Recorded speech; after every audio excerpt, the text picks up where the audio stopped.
ঢাকার কেরানীগঞ্জে সরকারি নির্দেশনা অমান্য করে অবৈধভাবে বাজারে অকটেন ও পেট্রোল বিক্রির দায়ে ৩ জনকে জরিমানা করেছে ভ্রাম্যমাণ আদালত। বিপজ্জনকভাবে দাহ্য জ্বালানি বিক্রির অভিযোগে চালানো এই অভিযানে জব্দ করা হয়েছে অকটেন এবং পেট্রোলও।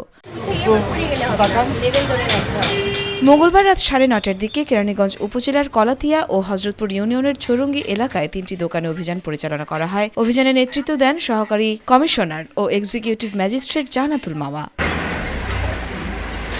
এ সময় বাংলাদেশ সেনাবাহিনী ও পুলিশের সদস্যরা অভিযানে সহযোগিতা করেন। অভিযানে দেখা যায় লাইসেন্স ছাড়া খোলা বাজারে দাহ্য জ্বালানি তেল বিক্রি করা হচ্ছিল। ম্যাজিস্ট্রেট জানান, অবৈধভাবে জ্বালানি বিক্রি, নাশকতা, অগ্নিকাণ্ড সহ বড় ধরনের দুর্ঘটনার ঝুঁকি তৈরি করে। পরে সংশ্লিষ্ট 3 জনকে পেট্রোলিয়াম আইন 2016 এবং সংশ্লিষ্ট বিধি অনুযায়ী মোট 50,000 টাকা অর্থদণ্ড প্রদান করা হয়। অভিযানের সময় অবৈধভাবে মজুত করা অকটেন ও পেট্রোল জব্দ করা হয়। ভবিষ্যতে এই ধরনের কার্যক্রমে জড়িত না হওয়ার জন্য সংশ্লিষ্টদের কঠোরভাবে সতর্ক করা হয়েছে। অনাদায়ে 3 দিনের কারাদণ্ড।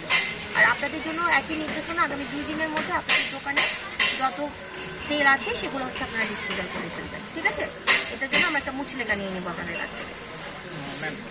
স্থানীয়রা প্রশাসনের এই উদ্যোগকে স্বাগত জানিয়েছেন। তাদের দাবি, অবৈধ জ্বালানি ব্যবসার বিরুদ্ধে আরও নিয়মিত ও কঠোর অভিযান পরিচালনা করা হোক। কেরানীগঞ্জে ঝুঁকিপূর্ণ অবৈধ জ্বালানি ব্যবসা বন্ধে প্রশাসনের এমন অভিযান জননিরাপত্তার জন্য গুরুত্বপূর্ণ বলে মনে করছেন সচেতন মহল।